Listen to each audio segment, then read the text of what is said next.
So my sermon this morning is titled Courage to Climb. Courage to Climb. So I wanted to dedicate the month of April kind of expanding or reflecting a little bit more on courage, right? Reverend Dunkley visited and he shared his heart. He felt that this community has the potential to grow and become one of the best community, if not the best, in the nation. And however, he felt what we need is courage. Right? We need courage in this community. So I wanted to keep reflecting on that, but I couldn't figure out how to do it with my Easter sermon. But for the next 3 weeks, I want to reflect on courage. Okay, so courage to climb is the title of my sermon on today. So it's kind of the higher ground season. Reverend Dunkley is going around the nation with this theme, higher ground. So I feel that God is calling us on higher grounds, to climb on higher grounds. And I want to reflect a little bit. But I might need help preaching today. Uncle John, can you help me preach today? You got me? Oh, yeah. All right, you got me. So I might need some help preaching. We are one. All right. All right, so thank you. That makes me happy, so I can preach better now. So higher ground is the place where we live in attendance to God, our heavenly parents, with clarity of our identity, with clarity about who we truly are. That is the higher ground. And this is really where I feel God is calling us to be at this time. To be clear of our identity and to live in attendance. And living in attendance means living every moment of our days, living every moment of our lives with God. In this realm of attendance, God is not a concept. God is a substantial reality. God is an experience. Would you like to experience God? Yeah. So more than just the God that we learn on PowerPoint or we read in books, but a God that is an experience. And as we go through our days is having deeper experiences with God. I long for the day when I can say, can we have a testimony of how you are experiencing God? And everybody's fighting for the microphone. I'm longing for that day. Right now I need to really pull it out of people and say, can't you think of one moment where you experience God? It's kind of a faraway thing, right? So maybe God is still a concept, but God must become a reality, a substantial reality. That place where God is a substantial reality is the higher ground. Would you like to be on the higher grounds? Yes. Right. Now, okay. Everything worthwhile is uphill. Everything worthwhile is uphill. You can't be shipped on higher ground. That option does not exist. You must climb. You must get there. You can't take a plane to the higher ground. You can only hike up to the peak. That is the challenge for each one of us. It's an exciting concept to live with God on higher grounds, but then we have to face the reality that you cannot be shipped there. You can't fly there. You have to get there somehow. It's a rocky mountain. So how to get there is the challenge. And life of faith is a journey uphill. Right, so maybe many of you have been living a life of faith, following God for so many years. You know this, is that you go through ups and downs and so many experiences that you need to digest. And once you digest them, you feel a little bit better. Right, but it's an uphill journey. It's an uphill journey. It's not an easy one. And so, however, it's not easy, like I'm saying. God is calling us to be in the higher ground. God wants you there, and God is your biggest cheerleader. As you are climbing, God is your biggest cheerleader saying, keep going, because I want to be with you. Now, God's sorrow is that He wants to help us. He wants to do it for us, but God cannot do it for us.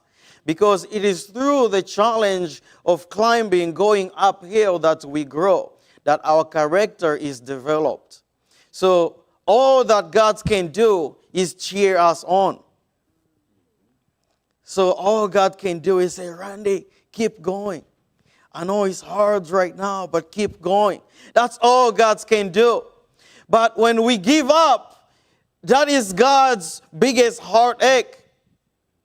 Because it's like, come on, you can't hear me cheering you on. I believe in you. I believe you can do this. I believe you can digest this. I believe you can overcome this. Don't give up right now. So when we give up, it's God's biggest heartache. Because it's like, come on, I'm cheering you on. I'm on your team. You're almost there. You know, when we give up when we are almost there. Right? We give up when we are almost there. When you feel that you have taken 999 steps, you feel like I've gone too far, but you don't realize that you are just one step away from 1,000. That's why we don't give up. No, we should never give up, because we are almost there. The temptation to give up grows bigger when we are almost at the finish line. So when you're thinking of giving up, you must know that I'm almost there. A life of faith is not aimless. A life of faith is like gathering the equipment required to reach a mountain top, the summit of the highest peak. Hence, when faced with an obstacle, we should not make a detour around it. Instead, we should proceed through the obstacle. When faced with hardships, we should determine not to give up and be ready to face even greater difficulties. With an indomitable spirit, we should strive to discover the subjective self that can digest all difficulties. How precious is that, right? That's everything right there, but it's uphill. You are climbing and it's not easy. And you know what? There is nowhere that God has promised us an easy life. There is nowhere. Actually, in the Bible, you find over and over that in this life you would find troubles. In this life, you would have trouble, you would have difficulties. Now, I wonder why we are shocked, why we are surprised when we encounter difficulties. God already told us that you are going to encounter difficulties. You are going to encounter challenges. In this life, you have troubles of many kinds. But also, Father, here, our true Father, if you are here for the first time, we refer to our founders as true Father and true Mother, and together as true parents. So if you hear me say true parents, know that I'm referring to our founders. But our true Father tells us here, when faced with an obstacle, He doesn't say if, He said when. Because it's surely going to come. Obstacles are a part of the journey. He says, when faced with obstacles. Not if, but when. Right? So we should always expect it. You know, when you expect it, the damage is has less effect on you. Right? When you expect it. So you should always expect it. Right? So they say always prepare for the worst, or maybe you should always be prepared for. They say expect the worst, but or prepare for the worst, but expect the best. Right? Prepare for the worst, but expect the best. So when it comes, you are prepared and you are not shocked. But it's part of it. That's the challenge. Climbing is not easy. So is another word that I find. God is sternly telling us to discover our higher selves, grow our spirits, and establish a world of peace on this earth without delay. Sternly, who knows what sternly means? Strongly, right? Sternly means strongly. God is telling us strongly to grow our spirit, to strengthen ourselves. Why? Why should we grow our spirit? So that we can be ready, we can be prepared to climb, even despite the obstacles. So if our spirit, in the Christian world, we say the flesh, or they say, I don't say that, they say the flesh is weak. But no, it's not actually the flesh, it's the spirit that is weak. If the spirit is strong, then the flesh has nothing to do but to follow. Right? So the spirit must provide leadership to the flesh. Now the challenge for us fallen people is that the spirit is not providing leadership for the flesh. And so we say the flesh is weak. But if you give leadership to the flesh, if your spirit gives leadership to the flesh is not weak. Right? It's amazing in what your body can do. Ida is practicing to jump. How long? You're practicing to jump. How far? Is it 7 feet or something? 10 feet. He's practicing to jump 10 feet, and he's almost there. We have some sort of deal that when he does it, he'll give a sermon, giving a testimony about that. But I mean, he's like me. We don't really have, we have economical height. We are not so tall. But he's allowing his spirit to provide leadership to his body, and he's going to do it.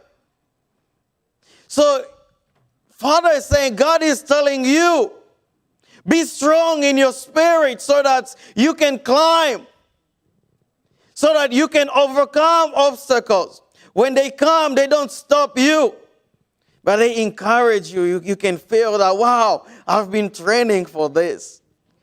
Right? I've been preparing for such days as this. If you prepare, you strengthen your spirit, nothing surprises you. It's like, wow, I knew it was going to come. I'm prepared. So what is the highest peak? Father say life of faith is gathering the equipments and to reach the highest peak. The highest peak is our highest self. The highest peak is your highest self. Now, maybe someone is wondering, what is it? I got you. Don't worry. Our highest self is the highest idea we can conceive in our hearts. That's your highest self. Now, then the next question is, what does that mean? Even that means that we should always think in terms of the ideal man, ideal woman. In every situation, you should always ask yourself, what would the ideal man do? What would the ideal woman do? Then, in the context of husband and wife, you should always think, what would the ideal husband do? What if I was an ideal husband? How would I respond in this situation? What if I was an ideal wife? How would I respond in this situation? Always compare yourself to the ideal person, to the ideal version of whatever you are. This is what God is calling us to do. What would an ideal son, an ideal daughter do? What would an ideal sibling do? What would an ideal church member do? If I was an ideal church member, how would I respond in this situation? This is what God is calling us to. Sometimes we think, especially in the context of husband and wife, we always think, if my spouse was this way, then I would be a good spouse. Right? It doesn't work that way, right? Right? Or if my spouse would change, then I would be a good husband. So then we spend so much of our time trying to fix them. But listen to this. Each one of us has their own responsibility, called to their own responsibility. I like the biblical accounts in Genesis of the fall of man. And after Adam and Eve had sinned, and God comes to them and say, Adam, what did you do? All right, what did you do? Now, he does what we all do. He say, oh, no, it's the wife. It's not me. No. And then God asked Eve, what did you do? She said, oh, it's not me. It's the serpent. None of them takes responsibility. But God asked Adam directly because Adam has his responsibility. Irrespective of what Eve does, Adam has his responsibility. Sometimes the way we've been teaching it is that Eve is responsible for the fall of man. Well, Eve is responsible for what assignment was given to her. Adam is responsible for what assignment was given to him, irrespective of what the other does. All right. So if you suck as a husband, it's not because of your wife. It's because just you suck. If you suck as a wife, it's not because of your husband. And it's just because you have not done the work. All right. I can say you suck for the men. It's fine. So I don't want to be crucified after. Where's my wife? She's all right. She's Sunday school. Great. Thank God. So, all right. So each person has their own responsibility. Children too. Think I would be a good son, a good daughter, or I would be a filial son, a good daughter, only if my parents were like this or like that. No. They have their own responsibility as parent, and you have your own as a child. The scriptures are very clear that honor your parents. Honor your parents. That's it. That's what is for us, is to honor them. It doesn't matter how they are, we honor them. That's yours. So don't worry about theirs, just worry about yours. Just honor them. You know what I'm saying? And just honor them. That's yours. Everyone in the end is accountable for what's theirs. So what would the ideal wife do? What would the ideal husband do? What would the ideal parents do? What would the ideal child do? We must always compare ourselves against that standard. What would the ideal member do? What if I was an ideal member of this community? How would I show up? We should always compare ourselves to that standard. One thing I know is that if I was an ideal member, I would show up a little bit earlier. And then I would give. Because I love the community and I want to support it. So I would give. If I was an ideal member, I would do that. Well, my wife helps me. She takes care of our giving. So I don't have to worry about it. But we must always compare ourselves to the ideal. That is our highest self. That is the higher grounds. That is the highest peak that Heavenly Parents is calling us to. Our highest self. That is the essence of the three great blessings. To become the best version of our highest self. So, how do we know our highest self? How do we know the highest idea? It's tough. But true parents have given us the answer. Let's say your conscience tells you. I heard one time someone asked true father, How do you know that you have reached perfection? We talk a lot about perfection, right? So someone asked him, how do I know? Oh, that I have reached perfection. Then he said, your conscience will tell you. You would know because your conscience will tell you. So, your conscience is God's partner in pulling in pulling us towards the highest peak. God works through your conscience and with your conscience to constantly pull you toward your highest self. So that's why living below the standards of our highest idea is the source of our greatest pain. We think we are suffering, we are in pain because of so and so, because of this or that life event. No, we are in pain because we are not living up to the standards of our highest self. When we live according to the standard of our highest self, we are happy because in that realm we live with God. So, our true parents teach that your conscience is your greatest teacher.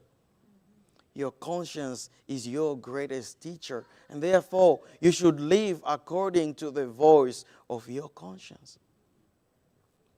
So what is our challenge? Our challenge is we don't listen to our conscience. We are too busy. We are too busy doing stuff. I heard someone say, hey, we are not human doings, we are human beings. But we are so busy doing that we have no time being. We are human beings. And a big part of being is listening to your conscience. That's how you can be who God has called you to be. When you take time to listen to your conscience. What is your conscience telling you? We know when we are not acting according to our highest self. We know it because we feel it deeply in our heart.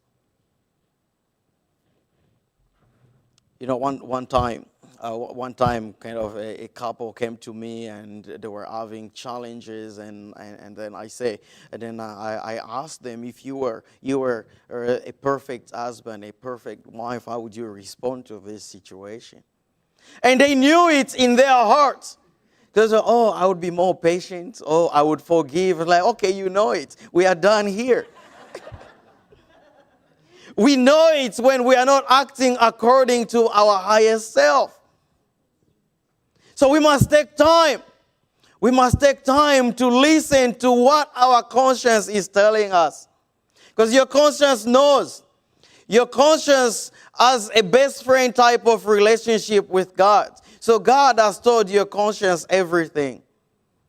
So listen to your conscience. Just calm yourself down and listen to your conscience and you would know. And if it's not coming, ask yourself, what would the best version of a person do? What would the ideal person do in this situation? Then the answer would come. And the answer would come. Is this helpful? Yeah. Is this good? All right. All right. So no more couple counseling. And you can counsel yourself. All right, so let's read some word. When we marry, we separate from our earthly parents, not from our conscience with which we are born. The conscience loves us, and its mission is to transform us into eternal sons and daughters of God.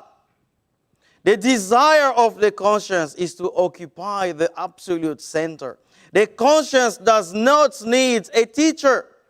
Have you ever heard of a minister of education in some country announcing a plan to educate the conscience? If we had gone the original way of the conscience, we would have known clearly the course to follow in life. It would have taught us and guided us to return to God's bosom. So your conscience Your conscience. I don't know. Reverend Takami, where is it? Is it here? Is it here? Where is the conscience? It's a good question. But I know when you can meet your conscience is when you can quiet yourself. When you can quiet yourself. There is a lot of noise. There is a lot of noise around us. But we must quiet ourselves. I believe that's why Moses went up in the mountain for 40 days. Because there was so much noise around it. And people were hungry, people were angry, people were all sort of things and yelling and shouting and screaming. And so he said, I need me some quiet right now. So he went up and then he downloaded something from the clouds. I think that's why Jesus went up in the mountain. I think that's why Father always went up in the mountain. I think that's why Mother leads such a prayerful life. If you want to get in touch with your conscience, you need to quiet yourself and just think. Don't react. Act. Just quiet yourself and get in touch with it. Maybe your conscience is everywhere around your body. There is your conscience in your legs, in your toes, in everywhere. And so when you quiet yourself, then you can listen. You can listen to your body entirely. Then you can hear God speak to you more directly. Anyone has had this kind of experience? There's to be one person, and Patricia, Keiko-san, and Seeker, or Kurt has had that experience. Dr. Schmidt has had that experience. Dr. Kito has had that experience. But God wants this entire church to have that kind of experience. Just quiet yourself and listen to your conscience. And then in that process, you can ask, what would the ideal person do in this situation? How beautiful would life be? How beautiful would life be if we quieted ourselves before we responded or before we reacted? We just quieted ourselves and say, the part of me that's reacting right now is not my highest self. What if we told ourselves that the part of me that's reacting right now is not my highest self? How beautiful would our relationships, how beautiful would life be? All right, thanks, Uncle Ans. I told you I needed help preaching today. But here's our challenge. Climbing is not easy. It's required efforts and determination and intentionality. We have to be intentional about climbing and to reach our highest self. Hello, Brian. And we have to be very intentional about it. I heard a story of this guy who used to gather people for a hiking trip. They would go to the highest mountains, the highest peaks, and do a hiking and stay there for like a month. And one year, unfortunately, many people died on this hiking trip. And it was sad.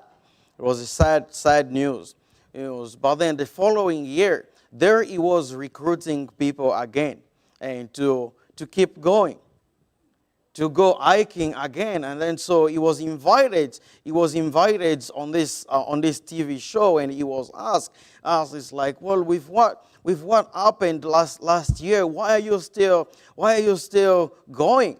And he said, from your question, his response was, from your question, I could tell you have never been at the peak of a mountain. If you have had that experience, if you have been at the peak, at the top of a mountain, at the highest points, you can't give up. You can't quit. If you have experienced the best view that you get from up top, you can't quit. No matter what obstacles you encounter, you want to keep going. Maybe you quit because you have not been up there with God. If you have experienced God, you cannot quit.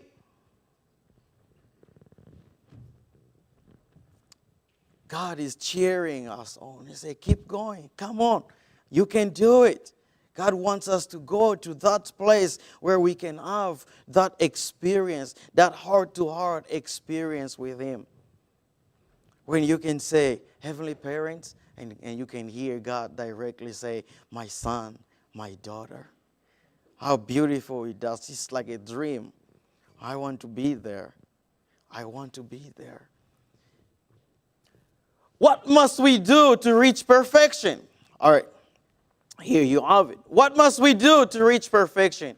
Fallen families have to take up the task of restoration through indemnity. God cannot do it for them. God cannot do it for you, unfortunately. Sorry. True parents cannot do it for them. When you are climbing to the top of a mountain, if on a slope you make a misstep and tumble down, you have to climb up again. You have to climb up again. It is the same when climbing up the course of restoration. Every time you make a misstep, you have to climb back again. You have to climb back up again. You have to repeat it again and again until you are successful. Even if it takes millions or tens of millions of years. And you have to determine that I will never quit. I'll keep trying. I'll try it again and again until I get it. God is calling us to higher grounds. Don't let Him down. Right, Amy?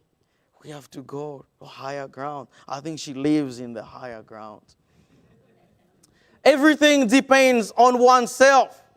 It is up to each of us whether we achieve perfection or fail to achieve it.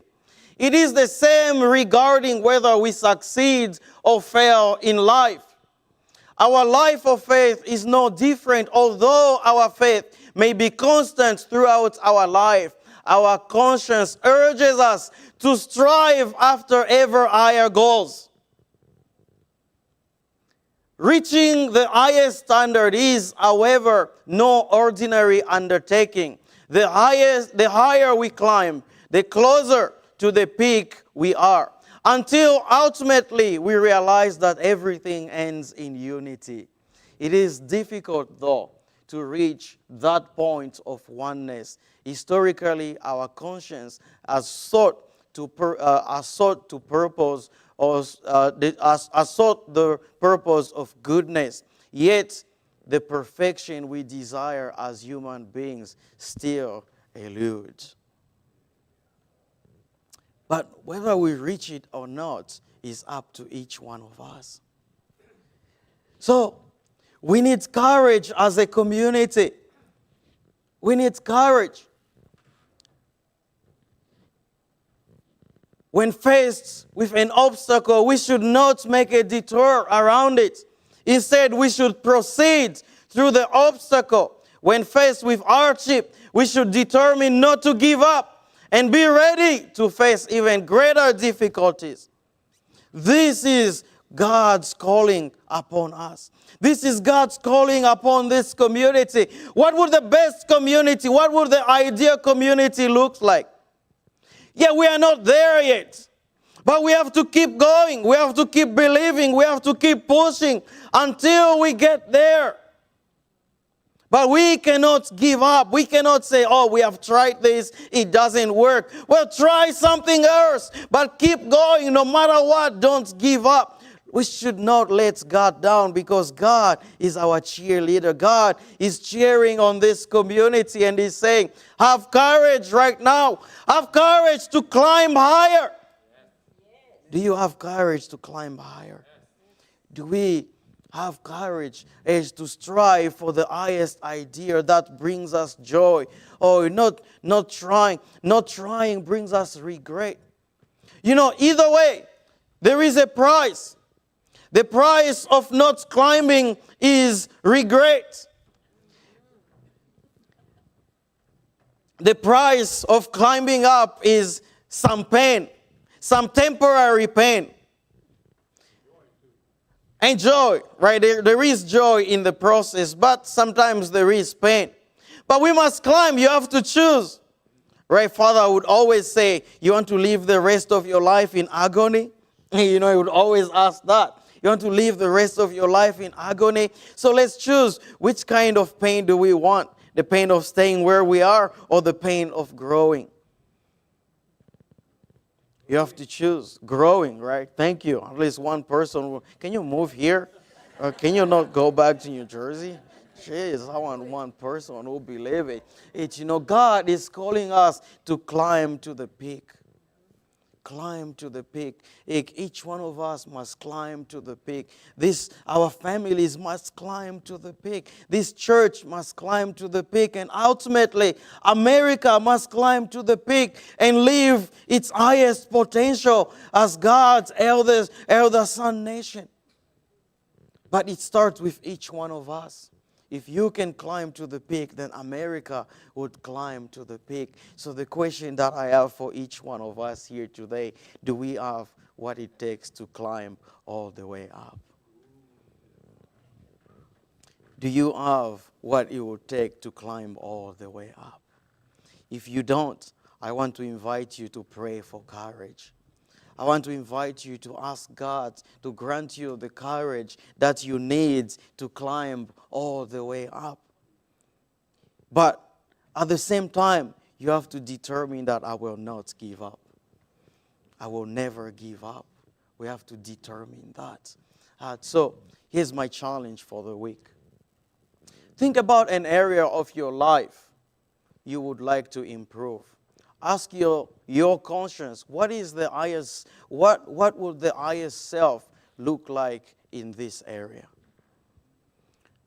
Think about it this week. If it's being in the highest version of a husband, a wife, a son, a daughter, I want you to think about it more intentionally. Then ask God to guide you. Aju? Please join me in prayer. Our dearest Heavenly Parent, victorious true parent of heaven, earth, and humankind, you are calling us to be courageous. You are calling us to have the courage to climb, to reach the peak, the best version of who you have created us to be as individuals, as families, as couples, as a community, as a nation, as a world. You are constantly calling us to reach the peak of who you have called us to be, Heavenly Parent.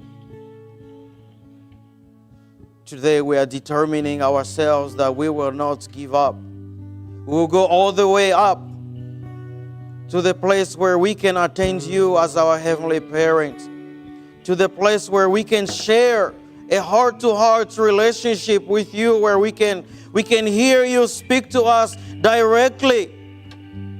We can hear you call each one of us, my son, my daughter, and embrace us, Heavenly Parent. We want to feel it as a substantial reality, not just as a concept, Heavenly Parent. So I pray that each of your sons and daughters gathered here, it may be brought in such an experience, Heavenly Parent. As a community, we truly want to keep encouraging one another to keep climbing until this may become a reality. So please be with us, continue to guide us.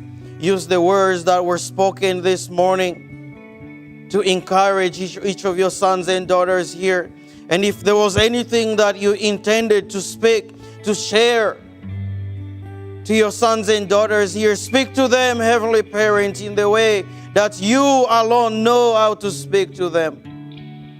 Allow that your presence may become manifest in their lives so that we may come to know that you are alive. You are our Heavenly Parents, and you are alive. Then we can go out proclaiming at the top of our voices that we know that our Heavenly Parent is alive.